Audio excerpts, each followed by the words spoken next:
자기소개 한 번씩 부탁드릴게요. 네. 안녕하세요. 저는 26살 이번에 중앙경찰학교 313기 충청남부경찰청 심준영입니다. 저 또한 313기 태호라고요. 저는 강원청 소속입니다. 그리고 교수님과 작년 9월부터 시작해서 무려 실강생 하고입니다. 네, 와. 와. 저는 20년 5월 달에 제대를 해서 6월 30일에 공부를 하기로 시작하고 이리저리 많이 옮겨 다니다가 그때가 23살이었어요. 그리고 20년, 21년, 22년, 23년까지 해서 딱 최종 합격한 게 3년이었고 딱 23살부터 26살까지 수험 생활했어요. 저는 이제 모 학교에 경찰행정학과를 재학하다가 4학년 때 23살 9월 달에 막상 공부를 어떻게 해야 되지 싶어서 그냥 노량진으로 무작정 시작해서 23살 9월 달부터 2023년 3월 달까지 네, 노량진 생활을 마치고 체력학원 면접을 거쳐서 6월에 최종 합격을 한 케이스입니다. 그러면 어떻게 보면 3년을 공부하셨고 어떻게 보면 6개월이라는 짧은 시간을 합격하시는 정말 다른 케이스에 비슷한 나이대 두 분인데 그래서 네. 좀 앞으로 이 두 분의 이야기를 하면서 은영 선배의 첫 경찰 제자의 이야기를 한번 쭉 끌어다 가볼게요. 네. 처음 경찰을 하고 싶었던 이유 아까 말씀 주신 거 한번 다시 좀 편하게. 저는 일단 아버지가 경찰을 오래 하셨고 어렸을 때 그냥 집 한 구석에 그냥 되게 제복 같은 거 걸려 있으면 저거 입고 싶다 해서 군대도 의경으로 갔었어요. 가서 그냥 막연하게 경찰 해야지 했는데 이렇게 준비를 계속 하다가 중간에 오래되니까 이게 희미해지더라고요. 정말 구체적으로 이 일을 하고 싶다 생각한 거는 저 알고 지내던 분이 되게 보이스피싱 피해를 당했는데 한순간에 그 피해를 당해서 좀 안 좋은 선택을 하셔서 돌아가시고 그때 이런 범죄 피해 당한 분들 보면서 좀 더 많이 도와주고 싶다. 빨리 같이 이런 수사 같은 일을 해서 더 직접적으로 도움 주고 싶어서 그때부터 열심히 공부했던 것 같습니다. 그 딱 계기가 있었던 게 재작년? 그러니까 22년 1차를 떨어지고 6월 달쯤에 그런 일이 있었어요. 그런 일이 있었는데 그때 더 열심히 했는데 그때 2차가 너무 어려워서 떨어지고 근데 두 사람은 어떻게 보면 비슷하긴 하다. 본격적으로 완전 몰입해서 한 시간, 네. 그렇죠? 작년 하반기부터 올해까지 했던 거잖아요. 어렸을 때 한 초등학생 때 저는 시골에서 살다 보니까 할아버지 댁 막 뒷산에서 뛰어놀기도 하고 그런 적이 있었어요. 근데 어느 날 이제 사촌 동생들이랑 뒷산에서 뛰어노는데 불법으로 깔려 있는 이제 멧돼지 덫에 발목을 탁 걸린 적이 있어요. 그때 이제 저를 도와주셨던 경찰관 분이 아직도 생각나는데 누군지는 기억이 잘 안 나지만 경찰이라는 단어를 떠올렸을 때 가장 먼저 이제 그분의 이제 등이 가장 생각나는 거예요. 듬직한 등. 그래서 어릴 때부터 아 나는 경찰이 돼야겠다. 막연히. 네. 라고 생각하면서 살았던 것 같아요. 딱 코로나 때가 대학생 네, 시기였잖아요. 네, 코로나 시기에 대학생 생활을 하시고 생일날까지 밥을 먹고 그 다음 날 요거 얘기해 주시면서 이 노량진 입성하게 된 계기 좀. 저는 약간 인강생 선배님들이 아무래도 병행이다 보니까 저는 딱 코로나 시대라 무조건 인강으로만 수업을 하셨기 때문에 학교가, 네. 대학교가. 실강의 매력을 느끼고 싶어서 아 이건 노량진이다. 노량진을 선택하게 됐고 부모님에게도 나 노량진 갈래 약간 이런 말 한마디로 시작해서 제가 생일이 9월 15일인데 그날까지만 딱 놀고 16일날 여기 수업 들으러 딱 왔습니다. 네, 생일까지만 놀고 그 다음날 새 사람으로 살겠다 해서 새로운 시도를 하는 사람들이 많은데 그런 케이스네. 네. 근데 올해 생일은 더 행복하게 조심해. 곧. 그게 훨씬 좋다. 진짜 곧 생일이시니까. 그러니까. 네네.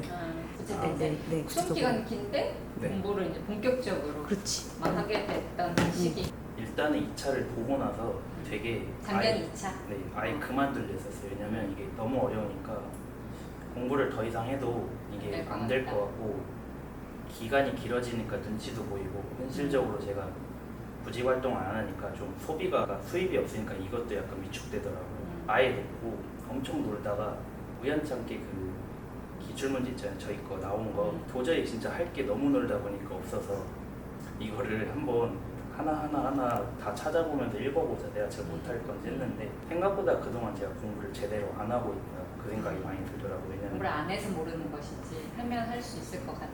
약간 제대로 이해하고 노력했으면 됐는데 남 탓을 제가 많이 하다 보니까 좀 그때 많이 부끄럽더라고요. 그리고 그렇게 부끄러움 느끼고 공부를 하는데 길거리 지나가면서도 되게 그냥 사람들 안 만나고 싶고 그러더라고요. 그냥 누가 나 보지 안 봤으면 좋겠고 차라리 이렇게 할 때는 진짜 아무것도 안 하고 진짜 한번 몰입해서 하고 싶어서 경기도 그 기숙학원 가서 공부를 하고 그리고 되게 처음에는 또 방향 많이 못 잡다가 중간중간에 좀 열심히 하다 보니까 체득해서 합격할 수 있었던 것 같아요. 기숙학원에 6개월 있었던가요? 네, 6개월.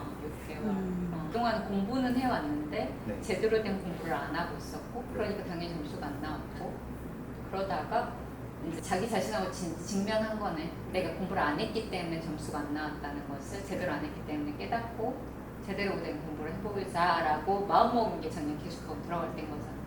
그래서 아직도 기억나는 게 원래도 담배 태웠었는데 갖고 있던 거 그 기숙학원 잠깐 시간 달라 해서 다 피고 그때부터 끊고 하고 있던 거. 뭐 그럼 아직까지 금연 하시는 그때까지 안 피고 그러시구나.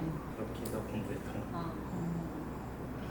그럼 아까 전에 살짝 말씀하신 게 그런 약간 돈에 대한 이야기 하셨는데 그 아버지한테 약간 죄송한 마음? 그러니까 그때는 아버지가 퇴직하시고 돈은 쓸 때 써야 된다. 어중쩡하게 아끼는 게 효도하는 게 아니다. 뭐 이런 말씀 해주셨어요. 그 말씀 좀 이어서 해주시면 좋을 것 같아요. 일단은 확실히 공부하면은 그 생각보다 돈이 엄청 많이 들어가요. 뭔가 기본적인 필기구, 책값, 그러니까 한번 보고 싶은 책인데 비닐 포지 쌓여 있으면 못 보거든요.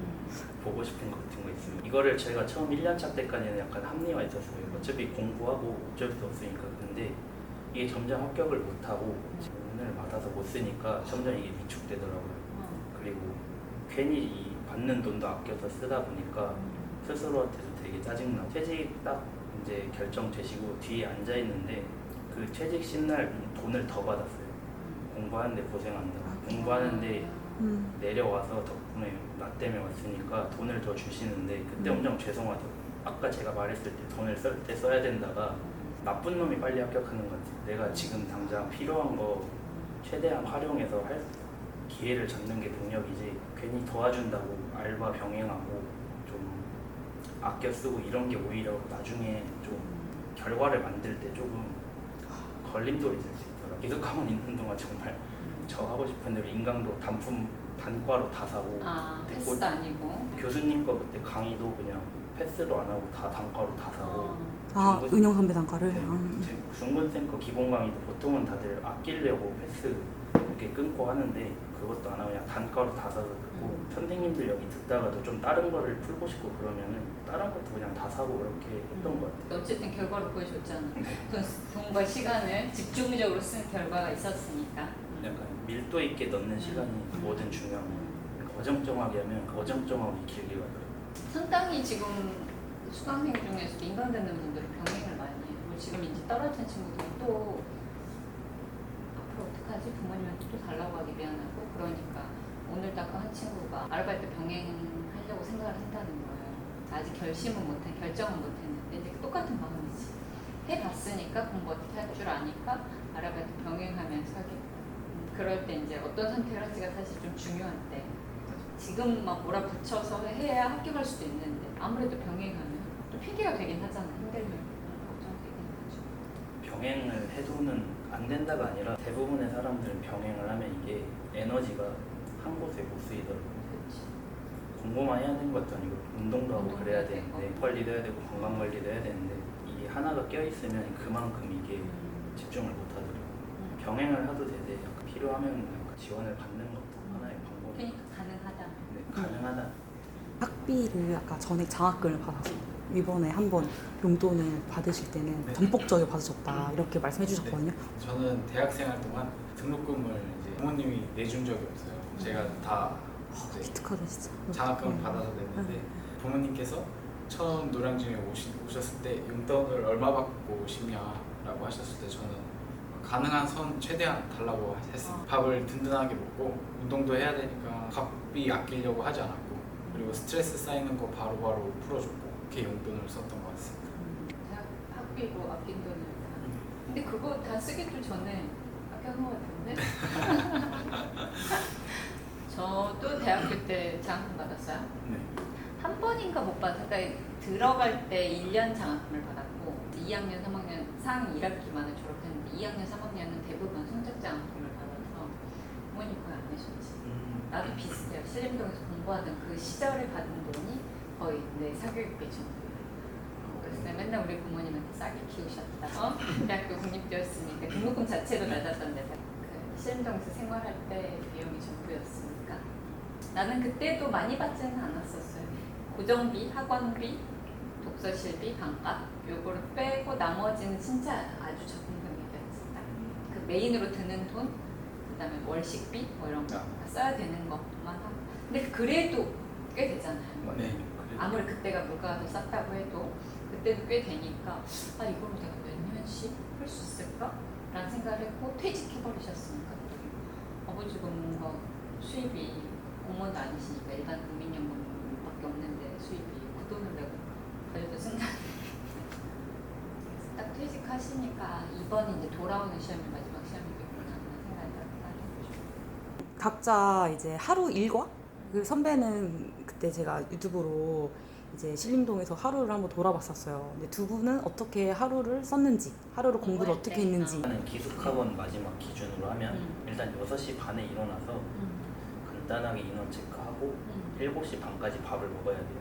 그러면 저는 아침에 일어나면 무조건 씻었어요. 잠결로. 막판에 찍고 나가서 깔끔하게 그래도 차려입고 마음가짐 그냥 되게 중요한 것 같아요. 밥을 무조건 먹어줘요. 싫든 말든. 왜냐면 공부해야 되니까. 좀 일찍 와서 아침에 일어나서 저 일단 노래 하나 들었어요. 딱 한 개만 들었는데 가사 되게 좋거든요. 그거 Fix You라고. Fix You. 하루에 책 읽었어요. 30분 동안. 왜냐면 그때 되게 마음이 불안했었거든요. 하루하루 뭔가 안 될 것 같고 했는데 그냥 이렇게 흔들리고 할 바에 그냥 좀 스스로 떳떳해지고 싶어서 읽고 그냥 되게 그렇게 하려 했고 7시 그렇게 해서 30분부터 11시 50분까지 공부를 해요. 마지막 때는 제가 인강을 많이 듣기보다는 100문제를 매일 다 풀었었어요. 정해진 시간 내에 다 푸는 연습이 안 돼 있구나. 그래서 100문제를 맨날 풀고 그렇게 점심에 밥을 먹고 와서 책상에 잠깐 10분 자고 오후부터 저녁 그 11시까지 100문제 맞든 틀리든 애매하든 그거를 저 기본서에다가 제가 해설을 달았어요. 문제 선지가 이렇게 있으면 기본서에서 찾아서 이렇게 붙였어요. 계속 그 표현이랑 이런 것도 제가 완전히 이해되게 그렇게 기출 해설을 해본 거네. 기출 해설하면 되게 많이 듣거든요. 그래서 문제를 정말 엄청 많이 풀었어요. 수강생들 다들 막 좋은 모의고사 찾고 그러는데 그냥 복태부터 여기 있는 거 있잖아요. 다른 친구들한테 구해서 풀고 해서 뭐 마지막에 단조롭게 오히려 했던 것 같아요. 매일 조금씩 과목을 공부했던 게 마지막에 도움 많이 됐어요. 일단은 초반에 기숙학원 들어가서 6개월 동안 2달을 제대로 이해 못한 부분 학설이랑 성사소송법이랑 교수님 그 최신 판례 같은 거 올라온 거 판례 추가해서 보고 2달 만에 그렇게 한 다음에 그때는 좀 정확하게 들렸었어요. 되게 1분 단위로 끊어서 들었어요. 문제 풀어도 되겠다 했을 때 모의고사를 계속 풀었어요. 월요일부터 금요일까지만 이렇게 분량을 정해놓고 토, 일을 보충하는 식으로 했는데 평일에 못한 걸 주말에 몰아서 이렇게 했었던 거의 맨날 밀렸었어요. 해설을 거의 다 못 따라서 그래도 꾸역꾸역 하려고 했던 게 더 많이 했던 것 같아요. 저녁 먹기 전에 잠깐 몰래 5분 나와서 방에서 팔굽혀펴기 하고 주말에 조금 시간 될 때 운동장 거기 뛰고 보통은 헬스장 가서 1시간 했던 것 같아요. 이게 진짜 거짓말이 아니라 아예 생각이 안 났어요. 와, 왜냐면 진짜 그때 열심히. 마음이 좀 많이 급했었어요. 최대한 여유롭게 해야지 했는데도 정해진 분량을 제가 너무 빡세게 잡아놓으니까 그 문제.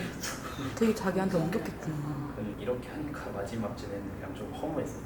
이렇게 해서 뭐가 되려나 안 될지도 모르겠네. 않을까 너무 힘들게 해왔는데. 이렇게 생각 들다가 마지막에 느낀 게 결과는 제가 만드는 게 아니더라고요. 저는 그냥 낼 뿐이고 거기서 뭐라고 하는 거죠. 그래서 마지막에 그냥 관점을 아예 바꿨어요. 결과를 제가 만드는 게 아니더라고요. 제 마음대로 안 될 수 있다 느끼고 나서 좀 좋아지는 거예요. 그리고 나는 내가 할 수 있는 어떤 최선 보통이면 보통 할 수 있는 최대의 그걸 하면 그 나머지는 뭔가가 결정될 것이다 이런 마음. 되게 철학적인 얘기를 했다 지금 되게. 약간 나는 내 그때 거라겠다. 저는 합격수기 좀 많이 봤어요. 세련된 합격수기가 아니라 옛날 사시 합격했을 때 좀 어려운 상황에서 시험을 빨리 드신 분들의 수기를 많이 읽어봤는데 그분들도 더 어려운 상황에서 했는데 배울 점이 많더라고요. 거기서 좀 많이 영감을 얻었고 네가 좀 많이 좋은 얘기. 아, 해줘요. 그러신 것 같아 진짜. 누구보다 그렇게 음.